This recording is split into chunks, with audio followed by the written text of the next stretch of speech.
You're watching KFDM News tonight at 10. At 10, the remains of a hero are finally back home in Southeast Texas tonight. This homecoming nearly 70 years after U.S. Army Corporal Autry Bitar went missing in North Korea. KFDM's Angel San Juan joins us tonight in the studio to share this soldier's story. Angel?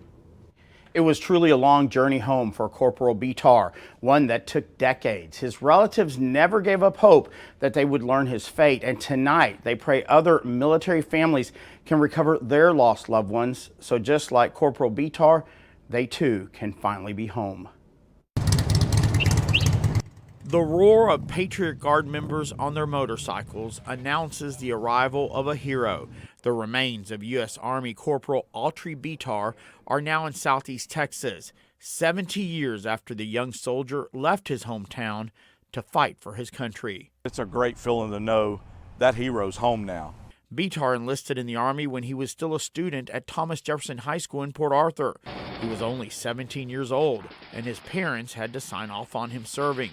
A year later, in late November of 1950, the 18-year-old soldier and his troops came under attack in North Korea. He held the lines for days, waiting for resupply under tremendous fire, and they did their job. They stayed when they were out of ammunition, out of water. They stayed. Corporal Bitar was reported missing in action on December 2nd, 1950. His fate unknown until a few months ago. This opportunity to bring back a soldier that has been missing for this long, and to finally bring him back home and to reunite him with his family has been a tremendous honor for me. Last year, President Donald Trump negotiated the release of remains belonging to American soldiers killed in action in North Korea. 55 boxes of remains flown to the Pearl Harbor base in Hawaii, where 20 of those servicemen have been identified.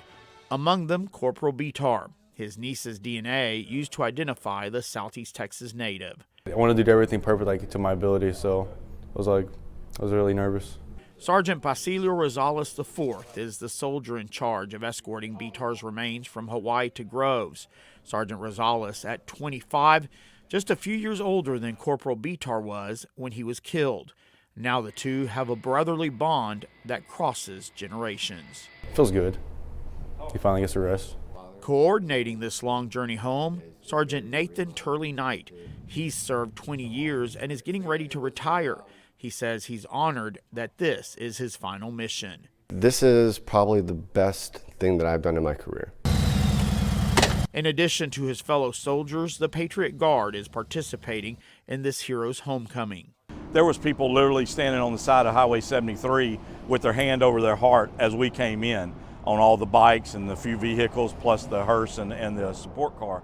And there, you know, it brings tears to your eyes to see those people take time out of their day to walk out of a business or their house to salute or put their hand over their heart for someone they don't even know. Corporal Bitar is home, but not yet at his final resting place. That spot is here at Greenlawn Memorial Park, where employees are preparing his gravesite. The corporal will not be alone here, buried near family. One relative saying this is truly a miracle. Autry will be home for Christmas. There will be a graveside service with full military honors for Corporal Bitar Saturday afternoon at 2 o'clock. It will be at Greenlawn Memorial Park off of Twin City Highway in Groves. Bitar is survived by one brother along with many nieces and nephews. Interesting note is that Corporal Bitar was one of 6 brothers, all of whom served in the military. Greg. All right, Angel, thank you. Federal